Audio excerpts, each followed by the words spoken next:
Good evening, everyone. Thank you so much for being here, those that are connecting. It is so great to be here one more time to have another of nosotras las charlas que tenemos para poder platicar acerca de, our selves as Latinas and how we all reinvent ourselves and in community we heal. So I'm Dr. Sierra, and I am a therapist here in Washington, D.C. And I've been in this area for about 11 years. So love the D.C. area, and we will be hosting our next retreat in this area. So we're looking forward to talking to you a little bit more about that as well. I'm with my colleague Alani. Oh, you're on mute? Hold up. Oops. Ah, That's silly. okay. Oh my gosh. It's so funny because we're talking about the pandemic today and I can't hear you. Anyway, my name is Alani Bankhead. I'm a professional coach and co-founder with Anna of the Latina Healing Institute. And it's so good to have you guys here again. And we're really excited to talk about today's topic, which is reinventing yourself after COVID. So, things are ending right now with the pandemic. So mask mandates are gone, even on airplanes. The world's reopening back up. And we just have been hearing a lot of the same things from the people that we serve, which is kind of like, okay, what do I do now? And this especially affects Latinas. And I think even though COVID, I mean, we're not diminishing what a horrible event the last couple of years were. There's been a lot of suffering, a lot of pain, just a lot of really horrible things happening. But at the same time, it presents an opportunity for us right now to decide, the world is completely different.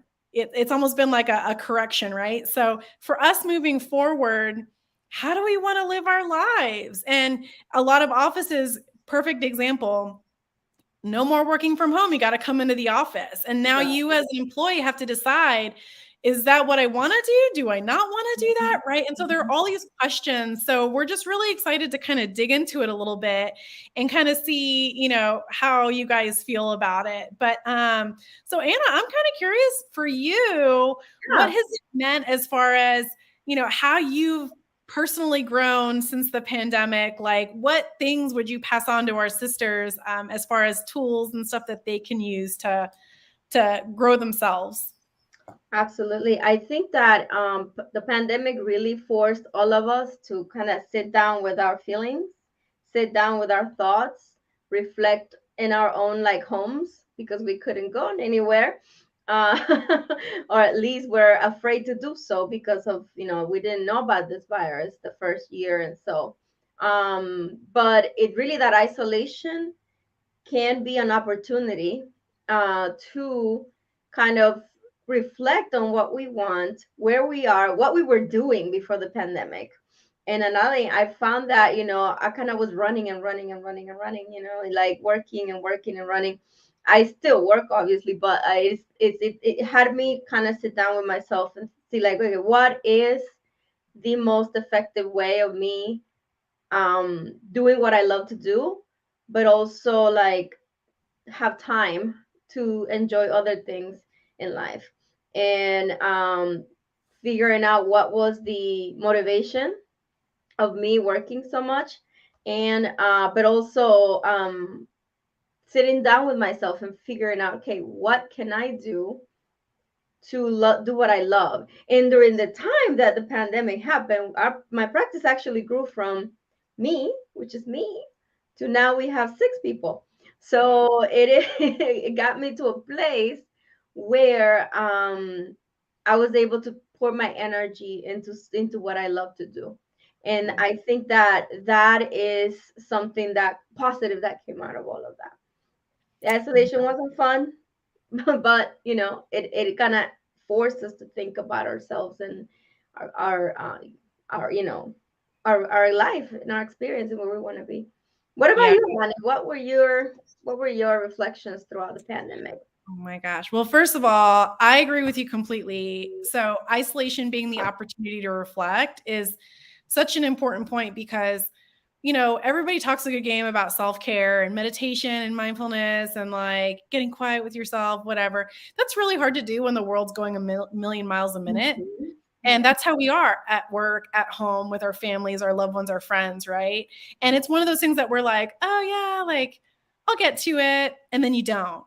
So I agree with you. For me, even though it wasn't super fun as an extrovert to be in the house for weeks or months on end, taking the time to say, okay, how can I use this to better myself? And for you, you Mhm. have tangible results. Like your practice grew 6 times. That's amazing. So as far as for me, I agree. I was able to self-reflect and I came to the conclusion that some of the things that I was working on, the values of those entities did not align with my own values. And Mhm. last week we talked about why do I always put myself last? And that was a thought that came up for me was I was giving everybody my best and I don't have any regrets, but at the same time, recognizing that giving other people my best meant violating my own values. And Mhm. so, like for me, I love people. I love celebrating people. I love encouraging people. And I was in a workplace that wasn't that way. So, and it's not through anybody's fault of their own. I'm not blaming anybody, but kind of the point was for me, I Mhm. had to make a change on what I wanted to do. I'm super grateful for that work. I loved it. It was amazing. But it was also a time where my body was telling me it's time to go. You've Mhm. grown as much as you can here, and now it's time to try something different.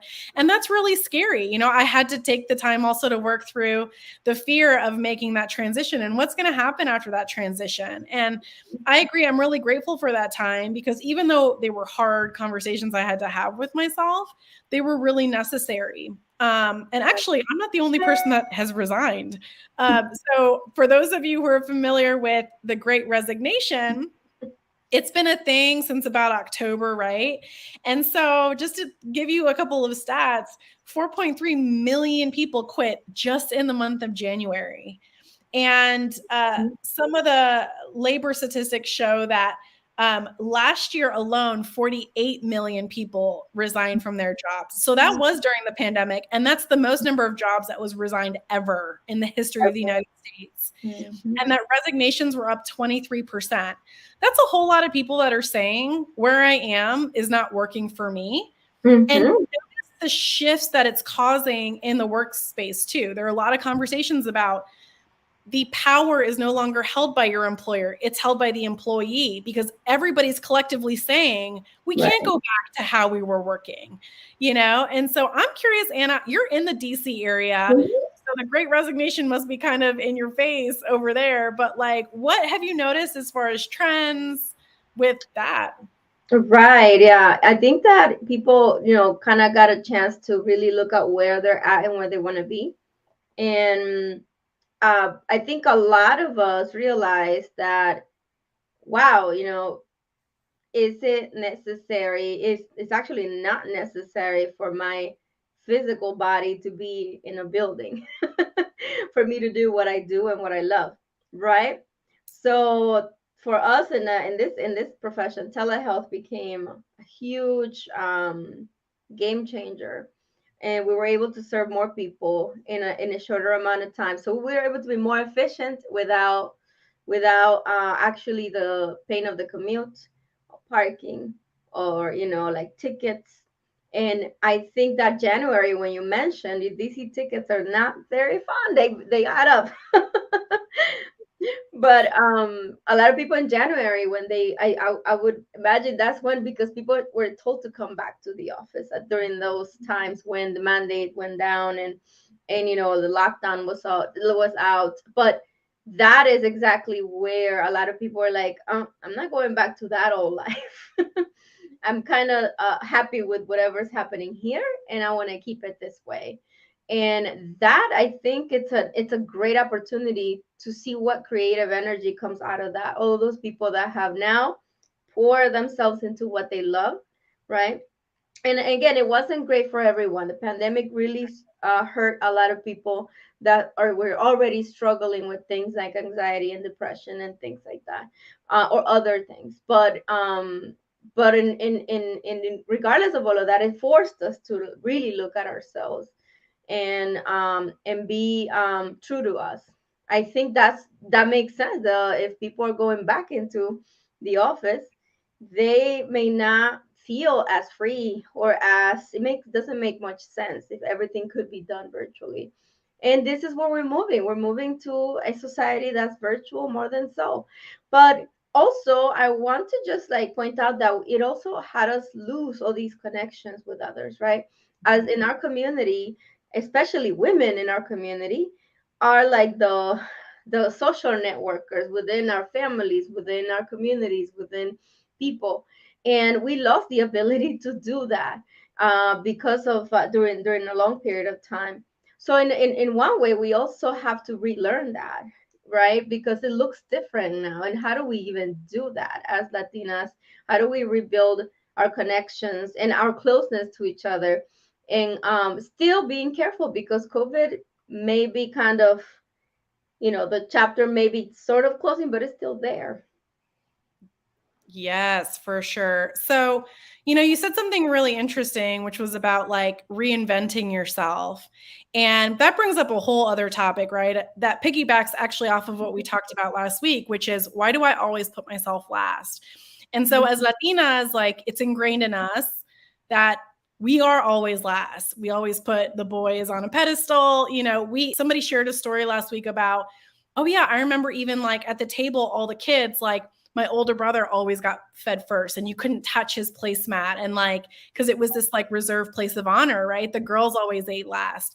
And so if you're reconsidering your life and, really wanting to make that choice that no, I can live a more joyful, more a life of more impact, however you define that, right? Mhm. But the other hard part that we encounter with a lot of the people we serve is what does that even look like? Because we've never been allowed to dream. We've never been allowed to really think outside the box beyond what people told us we needed to do and be all the time.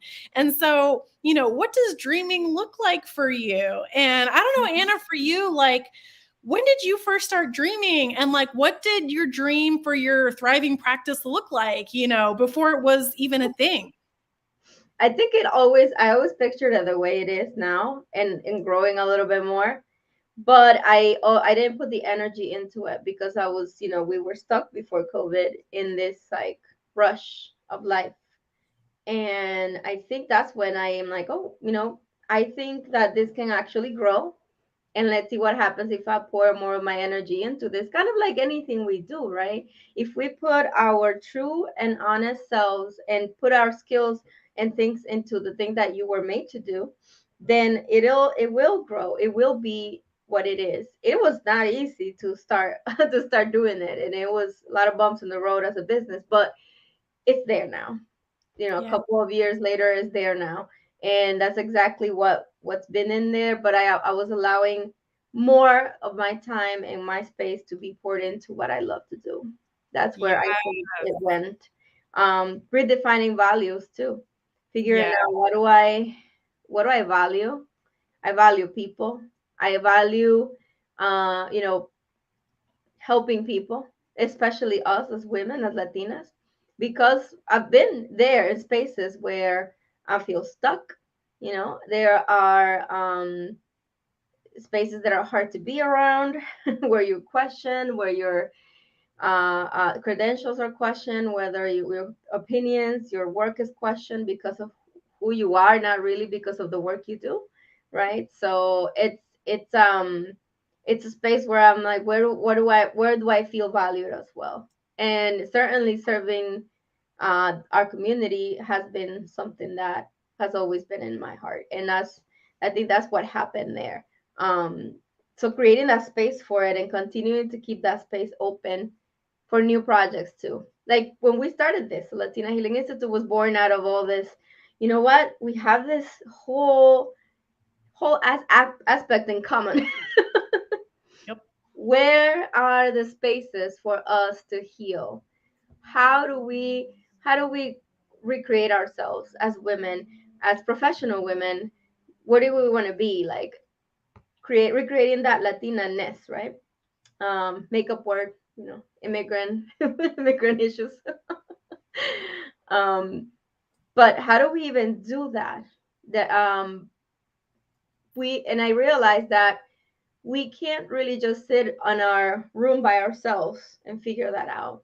We have to connect with others. We have to be in community. We have to be in conversations with others. We have to have impactful, meaningful conversations about womanhood, about what we value, about all of those scripts that were placed in our heads that we should just follow as an autopilot, kind of just through Yes. life. Instead, really sitting down and questioning all of that. Right. Oh, I love all of that. There's just so much to kind of unpack there. But I definitely was kind of going back to, the concept about taking the leap for yourself and having the courage to dream out loud. And you know what? I'm gonna like go back to a time that happened in community, right? So just like you were saying, LHI was born from the pandemic and it was born from us saying, oh my gosh, like we need a safe space for Latinas to go and heal so that they can be their best selves. That was born out of years of happy hours where we would go in community and there would be venting and crying and like pouring into each other and encouraging each other.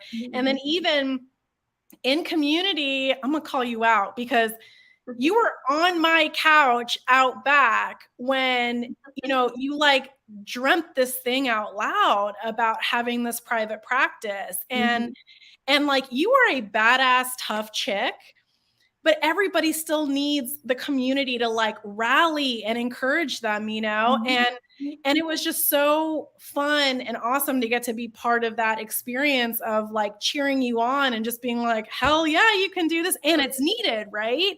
And even for you, like being an observer, you had that really sweet tension of like, oh my gosh, like, can I actually do this? And like, oh, hell yeah, I'm going to do this, Yeah.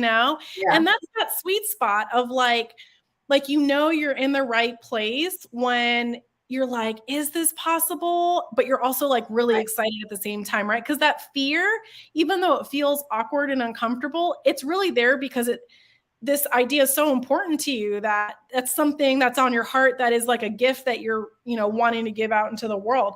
And again, that's why we decided to take this past happy hour, because we knew that there was something about healing in community and Yeah. encouraging each other in community as Latinas, because we have unique problems that the rest of the world doesn't deal with, why we created this space. And it's been super amazing watching you grow, not just grow the business, but like the impact that you've had in the space, especially when, your business came of age in the middle of a lot of political immigration drama.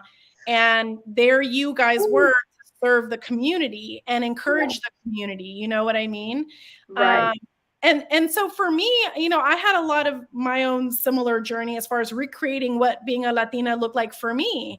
Right. And when somebody first suggested that I become a professional coach, I snorted, like I laughed because I was just like, is that a real thing? Right? Because Oh I my had been goodness. trained with all these ideas that like that wasn't a real profession and it didn't really do anything, but it required me to recreate my belief system and what worked for me. And I'll tell you, like, I'm so glad I did that because I pinch myself every time I get to coach somebody and encourage someone and speak life into them. Right. Because when they discover their own superpowers and how badass they are, oh my gosh, like it's exponential. It's not about you and what you can do. It's about creating more people that can go out and be light and encouragement and like help the world heal, right? Like that's why we're doing this. So yeah, like recreating your Latina-ness is like front and center in this process on, you want to live your best life and you want to reinvent yourself after COVID, challenge those thoughts, question those thoughts. Like, even if other people don't agree with you, do it anyway. Exactly, exactly. Even if you don't agree with it yourself. If it feels like, even if it feels like it's going to be scary, if it feels like you're hesitant, if it feels like that's been in your heart that jump on it. Jump on it because that's the only way you're gonna find out if you're gonna swim. and and if you have it in your heart that then you're gonna float, because there's no way you can feel something you're passionate about. And that is why this has been such a special project, right? This creating spaces to bring together, because it's not just about us being like teachers in this retreat. It's more about us facilitating so that we can all come together and see different parts of ourselves. Right. So it's really a mutual and a wholesome experience, and that's what it's a different way of doing healing. It's not Yeah. psychotherapy. It's not group therapy. It's not therapy. It's more of a human experience where we all have these similar things we go through, and we sometimes go years in professional settings never talking about it with anyone, because we think we're just in our heads, right? And that drives us a little bit more cuckoo. Like, oh my gosh, did I take that the wrong way, or is that like, did they really question twice about whether I have like a degree, like seriously, or did I take that the wrong way?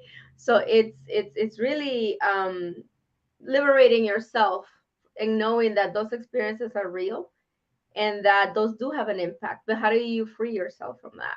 Right, right. Yes. And I mean, everything's resonating, but especially the part that you mentioned about like, it's not therapy, but it's a place where you can come be sharpened.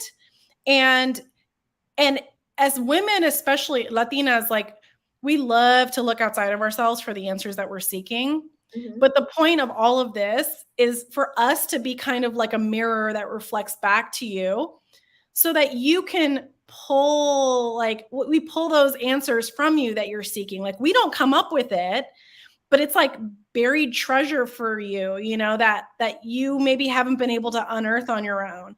And getting curious about the process, getting curious about yourself, and really examining, like we've been saying, all of those structures that have existed in your life and deciding which ones you want to burn down. And there are a lot that you're going to have to burn down, right? If you want to recreate your life into this amazing thing. Hmm. um that's what we're there for. And once you understand your true power and how that power comes from within, you're going to be absolutely unstoppable. And I'll even admit for myself, like some of my own structures that I'm still questioning. But I remember the first time Anna was like, we should bring a curandera, and I was like, what? Like, what is, I mean, I knew what it was, but I just hear like the old evangelical like Right. pastors in my head being like, it's a witch doctor and whatever, don't do it. And I had to like any voice of condemnation or judgment in me, I have to question, because that's not who I am. That's not what I was created to Hmm. be. Hmm. And so I was like, okay, I'm going to stay open to this, especially because this whole concept is about examining every part of your life and deciding what's got to stay, what's got to go, what new things do I want to invite in. And meeting the curandera, you guys, I'm so glad that I was curious about it, because she is amazing. Yes. And I mean, she's licensed here in the United States. She is a medical professional, but her flavor of bringing in those Latino roots, I think, is just so important for this process, and for you to have the opportunity to experience that, right? Whether you've had therapy or not before, whether you've had counseling or coaching before or not, curandera, whatever. The point is, you come try a bunch of different things Hmm. and see what works for you. And I'll say again, for me, recreating my career, I'm so grateful that I didn't stick with that line of coaching isn't a real profession. That's dumb. That's like really what I was thinking. And even when I first started my coaching journey, I was worried about what people would say. But when you get that taste for like, oh my gosh, I'm actually doing the thing I'm supposed to be doing, you don't even care what anybody else says. And that's what we want for you guys. We want you to walk in your truth with joy and freedom, because there's a Hmm. lot of freedom when you let go of those shackles of what your family tells you you need to be doing, or what society tells you you need to be doing. That's why we're so tired. That's why we're so burned out, because we're tired of carrying the microaggressions. And so Hmm.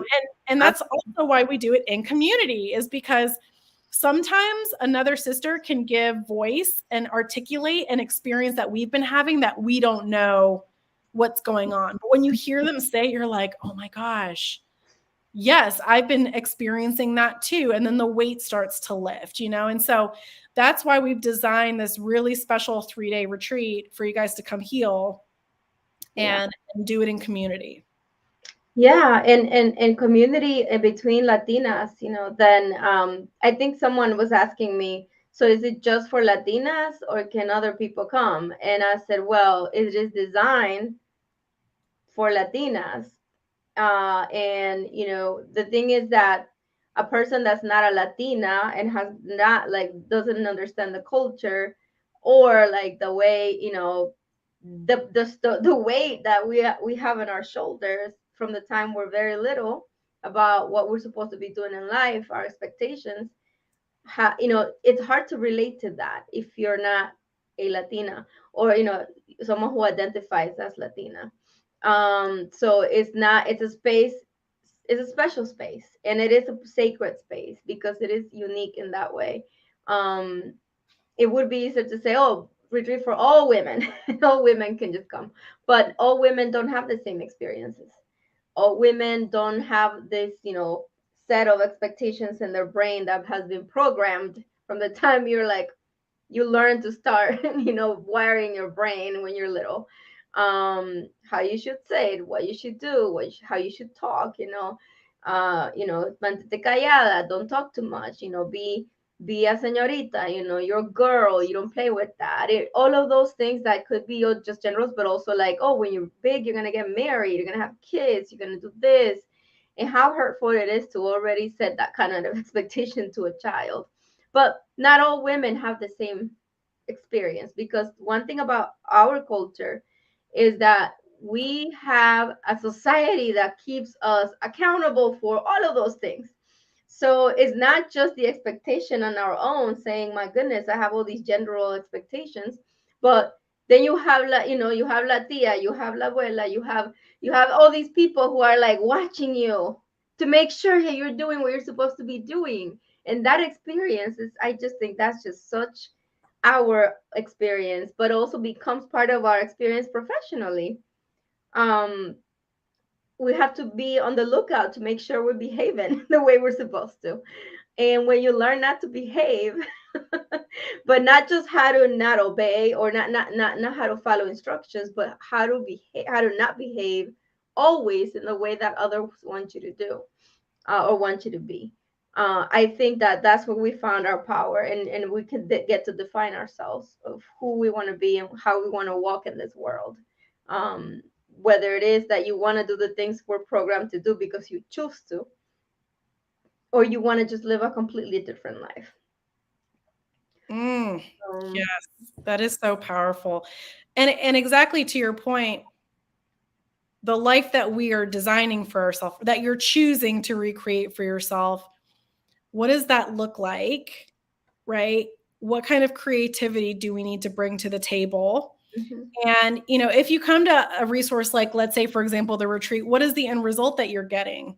Mm-hmm. Well, you're burning down old structures, you're doing it in a communal space where you can sharpen each other. And we all know that we are all sharpened best when we're in a really safe space where we can really be ourselves and be fully accepted. Mm-hmm. Right. And then imagine walking away and you're like, I know what I'm supposed to do in my life. I know how I need to do it to achieve what I want. I know it's going to require a lot of work. I know there are going to be barriers, but you're so clear about your life purpose and the incredible gifts that you bring and the light that you bring to the world that like nothing is going to be able to stop you. I mean, that's a priceless kind of event. And that's exactly the type of stuff that we've honed over our collective almost 40 years of working is how do we identify your gifts, bring those gifts out of you and help you unleash them into the world, because there's only ever going to be one of you. Like there has only been one of you, right? And you're on earth right now. Like the one resource that we have that we cannot renew is time. And Right. the longer that you wait to create that change, that's time you're not going to be able to get back. And so what are people waiting for? Like you survived a pandemic, you survived death, like literally collectively as a globe, we face death. If there's nothing else to tell you, like, stop wasting your life doing things that you don't love to do. I don't know what else can do it for you, you know? But so I'm really, really excited for this retreat and all the offerings. We've got yoga, oh my goodness, and like plated service, and it's going to be super fancy. And we're just really excited to love on you guys and pamper you the way that you love and pamper everybody else around you. So Yeah. that's why we've spared no expense really on this thing. So Absolutely. And I think that I do hear a lot of Latinas around say like they need rest. They're so tired. I need rest. They're so tired. But it's not just about taking a nap. The rest really means emotional work, right? Intellectual work and rest in the middle of that body movement that is meant to heal you, like with trauma informed care yoga, spiritual connection, so it's just really your whole self. It's a wholesome experience, and that's what the kind of rest that can actually help you be more recharged. And it's not just about going to yoga once a week.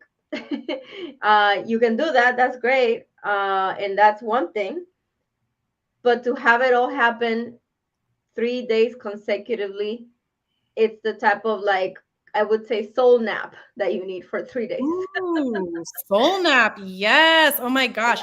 And you know what? That's such a great point too, because before I discovered this whole world, like I would try to take the nap, take a bath, put the cucumber on your eyes, go to get a massage, whatever. I did all of those things and I didn't feel the rest that you're talking about, Anna. Mm-hmm. And you're right. It is soul rest. Because when you're taking the bath, when you're doing the spa, whatever, like those are all amazing things. And yeah, you can feel relaxed for a little bit, but they're not treating the root cause of what's causing the exhaustion. Mm-hmm. They're dealing more with the symptoms. So it's like a short-term Mm-hmm. result. Whereas we're really invested in long-term solutions for people to really make those adjustments in their lives that will affect them for the rest of their life. Because I'm tired of being tired, or I was anyway, right? But we know that you guys are too. So Yeah, tired is not fun, and I think when that tired word brings in emotional tiredness, spiritually, physically, all of those aspects. I think tired, when I hear even like other women say I'm tired, goodness, I feel it in my heart what you're feeling, and I know that that's hard to relieve. It doesn't just go away with just taking a walk one time. It's more about gifting yourself, really.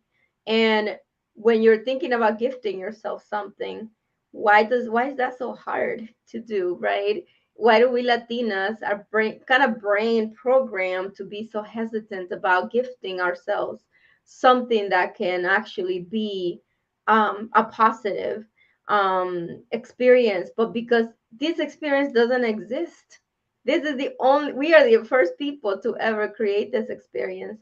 This does not exist anywhere else. You can find women's retreats, you can find healing retreats with other people, you can find out, but this is just for Latinas, just for our people, because we know what we go through. We know what it takes to heal between us, entre nosotras, right? yep. Yeah, and I'll tell you why I wouldn't have signed up for this 15 years ago. Because I was cheap with myself. I'll be honest. Like for me, I save my money.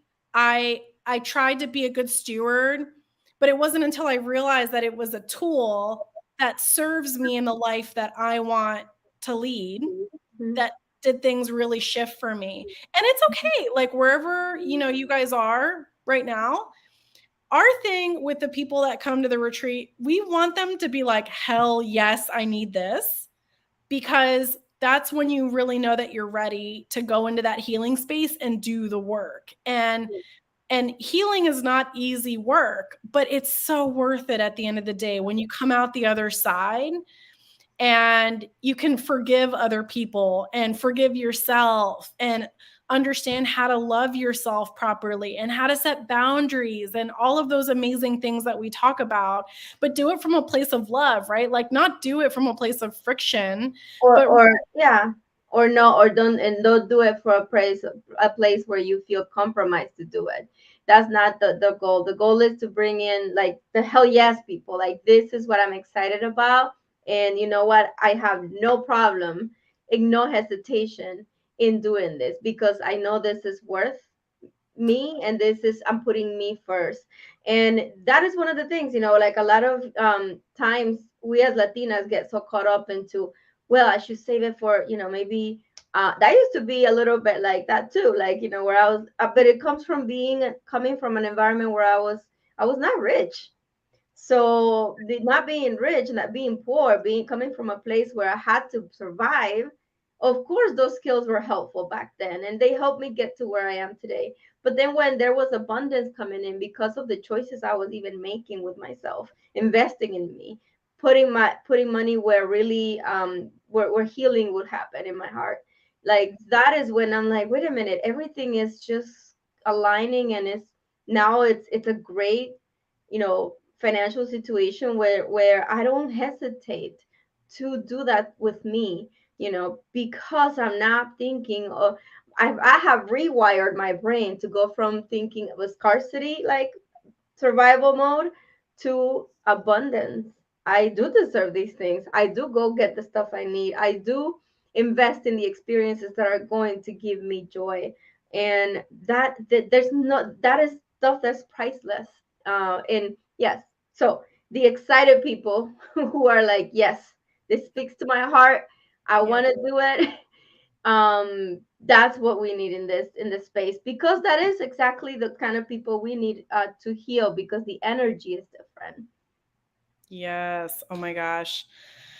And we are so excited to meet and encourage the hell yes Latinas that are coming to the retreat. So registration is closing soon. So please make sure that you're going to the website, which is on the ticker at the bottom, so that you can register for the event. If you have any questions, you are more than welcome to message us. But we're just really excited and honored to be able to serve you guys, whether it's through these charlas or through the retreat or through the blogs. So subscribe to the blogs if you're liking the content there. We have a new blogger that we're going to be debuting, and we're really excited about sharing her story and just continuing to encourage the community. And so yeah. And also, if you have a story, if you want to share yours, email us. Let us show us what you got. This is a space for all of us. It's for all of us, wherever you're at, whatever it is. We all have a story, so it is a space for all of us. And so make sure you engage with us. Let us know, how we can be there for you in one way or another. I'm so excited. I'm loving this. Yes. Thank you guys for letting us serve you. We are excited to bring you everything we've learned over our collective almost 40 years of working, so that you don't suffer the way that we did. So you can get the shortcut to basically living your best life and your best profession and family life. And so thank you guys. It was lovely seeing you. And Anna, do you have any parting words? Have a good evening, and we look forward to hearing from you soon. So, any email questions, email us, let us know. Go to the website, and we look forward to the next charla. Ciao. Bye, guys.